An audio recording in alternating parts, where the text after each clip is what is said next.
sei se você sabia, mas normalmente, segundo uma pesquisa que andamos fazendo, uma pessoa perde 1.000 neurônios por dia. Agora, se uma pessoa está estressada, esse número sobe para 4.000 neurônios perdidos. Então você imagina, ao longo de um ano, somando esses números todos, e você vai perceber o quanto a gente está desperdiçando de neurônios em muitos dos nossos estresses. Mas como é que isso atinge o nosso dia a dia? Alguns estudos apontam a resposta: perda de rendimento, perda de memória, problemas de saúde, cansaço mental e muitas outras coisas. Como é que a gente pode se livrar desses problemas? Afinal de contas, a nossa rotina está cada vez mais agitada e nós temos que lidar constantemente com o trânsito, com o trabalho, com filhos. Como é que a gente pode proteger o nosso cérebro desse desgaste diário? Eu recebo também o César Romão contando um pouquinho qual é a sua trajetória, qual é a sua história. Alcides, eu queria primeiro parabenizá-lo porque somos agora companheiros de livrarias, né? Você está aí com tremendo sucesso com o seu livro Por Onde o Amor Me Leva, da editora Sextante, e eu quero desejar a você muito sucesso. Obrigado. Nessa sua empreitada literária. Eu tenho 12 livros publicados aqui no Brasil, estão em 30 países. Minha especialização é gestão, liderança, motivação e reconfiguração de comportamento das pessoas nesse novo universo, nesse novo modelo existencial que nós estamos atuando. Realizo também uma vez por ano um curso aqui no Brasil chamado Superando Desafios. É um curso de 8 horas e nesse evento nós trabalhamos diversas competências, diversos desenvolvimentos de competências para que as pessoas possam obter melhor desempenho na sua vida pessoal, na sua vida profissional e transformar o seu esforço em resultado positivo. Porque o brasileiro é muito esforçado, mas ele tem dificuldade, né? Como disse o Carlos aqui, às vezes a metade do caminho acontece alguma coisa, ele não consegue transformar o esforço em resultado. As pessoas competentes são aquelas que transformam o seu esforço em resultado. Então, este é o foco do meu trabalho. Quer dizer, não basta só esforço, não basta só boa vontade, mas são vários elementos integrados. A noite de hoje vai valer muito a pena, pode acreditar nisso que eu estou falando. Didaticamente, eu acho que é importante a gente começar perguntando para o César Romão a respeito da história, da evolução. Por exemplo, a gente sabe que as espécies animais, elas se desenvolvem, mas o cérebro em si, há um processo de desenvolvimento ao longo da história? Olha, primeiro, parabéns por trazer aqui também o Dr. Alexandre Feldman, que é um grande amigo. Parabéns aí pelo depoimento. Alcides, eu acho que a grande transformação do cérebro se deu quando o ser humano descobriu o fogo. Por quê? Porque nós somos mamíferos e a partir do momento que o ser humano descobriu o fogo, ele comia carne crua, proteína pura, crua. Então, crua, ele comia uma determinada quantidade. Deste momento em diante, ele passou a assar a carne ficou mais gostosa. Certo. Então, o ser humano, dentre os mamíferos, foi o que mais ingeriu proteínas. E, na minha opinião, foi por isso que o cérebro humano obteve um desenvolvimento maior, até em relação ao cérebro do macaco, segundo a teoria de Darwin. E esse estudo do cérebro, ele é muito antigo. Por exemplo, no século IX, Hipócrates já fazia menção ao encéfalo, que era o órgão mais importante do corpo humano e que ele já era responsável por nossas emoções, a nossa tristeza, nossa alegria. E século IX, antes de Cristo, Hipócrates já dizia que as pessoas deveriam dar mais valor ao seu encéfalo, que seria o cérebro. Eu acho que o fogo foi a grande virada da transformação do cérebro humano, porque permitiu ao ser humano ingerir um número muito maior de proteínas do que qualquer mamífero. Quando, César, a gente olha, por exemplo, em geral as pessoas e a gente percebe onde é que essas pessoas, a gente pergunta, onde é que essas pessoas estão errando mais no dia a dia, por exemplo? Olha, o que falta muito às pessoas é estratégia e colocar em prática essas estratégias. Por exemplo, o Carlos é um grande especialista em ginástica cerebral. Esse livro é fantástico, já tive a oportunidade de ler. As pessoas aprendem, elas têm o livro em casa, elas aprenderam hoje aqui com o Carlos alguns exercícios, né? Aliás, o cérebro tem 6 volts, né? A eletricidade do cérebro são 6 volts. Se pudéssemos ligar uma lâmpada de 6 volts, acenderíamos uma lâmpada de 6 volts em nosso cérebro. As pessoas precisam colocar em prática a estratégia. E, na minha opinião, além dos exercícios, você pode fazer coisas muito simples durante o dia, que eu faço na minha vida pessoal. Por exemplo? Eu não deixo o meu cérebro quieto. O cérebro, na minha opinião, para que você tenha as sinapses funcionando, ele tem que estar inquieto. Por exemplo, você está numa sala de visita de um médico. Tá. Olhe as capas todas das revistas, conte os quadros. Eu, por exemplo, tenho a mania de contar degraus. Eu desci os degraus da Rede Vida aqui, tá certo? E contei 32. Mas por quê? Porque isso também é um exercício de você manter o seu cérebro funcionando. Às vezes a pessoa está no trânsito. Conte quantos carros igual ao seu tem, né? Vá fazendo a sua agenda mental com calma, vá pensando em algo, vá contando uma história para você mesmo. A leitura é muito importante, um dos grandes exercícios para o cérebro, e o Carlos sabe disso e recomenda isso, inclusive, é a leitura. Quer dizer, a leitura, as pessoas lerem. Ah, Romão, mas eu não gosto de ler. Existe algo que você gosta de ler. É que quando nós éramos pequenos lá na escola, né, Carlos, o professor deu um livro para a gente ler e fazer um resumo que a gente odiou. A gente ficou traumatizado. Ele ficou traumatizado. Então a gente acha que todo livro que a gente vai pegar é aquele que nos traumatizou. Escolha uma leitura que você goste e leia sempre, leia todos os dias, leia a bula de remédio. Quando você não puder ler uma bula de remédio, né, leia aí um comercial, leia um jornal. O cérebro é uma oficina e não pode ficar parado.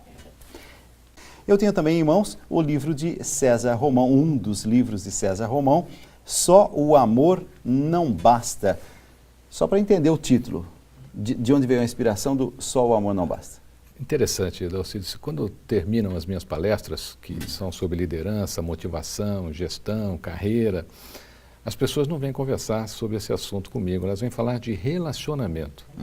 E ao longo dos anos eu fui fazendo uma pesquisa com essas pessoas e o ponto em comum de todas elas era assim: Romão, eu amo esta pessoa, mas eu estou me separando. Estou me separando com amor, mas eu não consigo mais conviver. Então, o título do livro veio daí, quer dizer, só o amor hoje ele não é o suficiente. Você precisa desenvolver competências para se relacionar. E o livro também tem um pouco, de maneira subliminar, um pouco de exercício também para o cérebro. Por quê? Porque o livro fala muito sobre uma coisa muito simples, que confunde o cérebro, não é, Carlos? Que é você inverter o cérebro. Como é que é isso? Você passa um dia, por exemplo, da semana, você escolhe o seu dia, e aí você inverte os seus movimentos. Se você escova o dente com a mão direita, passe a escovar com a mão esquerda. Se você sobe aquela escada de frente, você sobe de costa. Passe um dia ou algumas horas só para você fazer uma experiência. A mudança de caminho, A mudança de caminho. Você confunde o teu cérebro. Ao mesmo tempo, é um exercício poderosíssimo. Você deve notar que muitas pessoas que às vezes caminham muito, muitas delas já aprenderam isso e caminham de costa. Você vê muita gente caminhando de costas, isso é um tremendo exercício para o cérebro quando você impõe um desafio de invertê-lo, de você tirar o cérebro da sua condição de normalidade.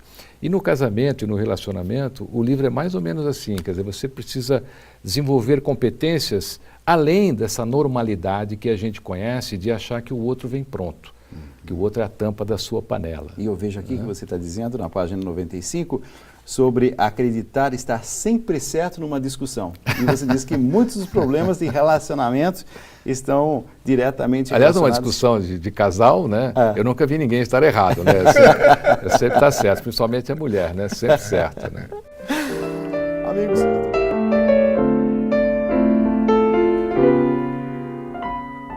Tribuna Independente desta noite, falando sobre o cérebro, sobre os desafios de utilizá-lo da melhor forma possível. Eu recebo nessa noite Carlos Maurício Prado, especialista em ginástica cerebral, escritor, palestrante, consultor de empresas, e recebo também César Romão, bacharel em Direito, pós em Administração, MBA em Marketing e mestrado em Psicologia Organizacional. Falando sobre os muitos desafios que compreendermos a nós mesmos e aquilo que temos como potencialidade. O cérebro é um dos elementos que temos que cuidar e nos exercitarmos. Para o caso de jovens, essa Sim. pergunta é muito interessante. Além aqui das sugestões do Carlos, eu tenho feito muito evento para jovens. A pergunta que vem é essa, eu quero passar no vestibular. Claro, Né? eu quero resultado. Primeiro, para ativar memória, você tem que ter memória, porque você tem que ter a informação no seu cérebro. Não adianta você achar que você vai ativar a sua memória se você não tem a memória. Se você não tem a informação que você vai precisar naquele momento. Então, primeiro lugar para você passar no vestibular, estude. Tá certo? Tá. Leia o que você tem que ler e estude. Segundo lugar, quando você estiver lá na cadeira respondendo as perguntas, uma das grandes chaves também do cérebro são os olhos. O nosso movimento dos olhos ativa determinadas, que eu chamo de gavetinhas dos cérebros. Então, nunca olhar para baixo. Olhar para baixo vai informar ao cérebro que você está triste, que você não quer responder aquilo, que você está com medo.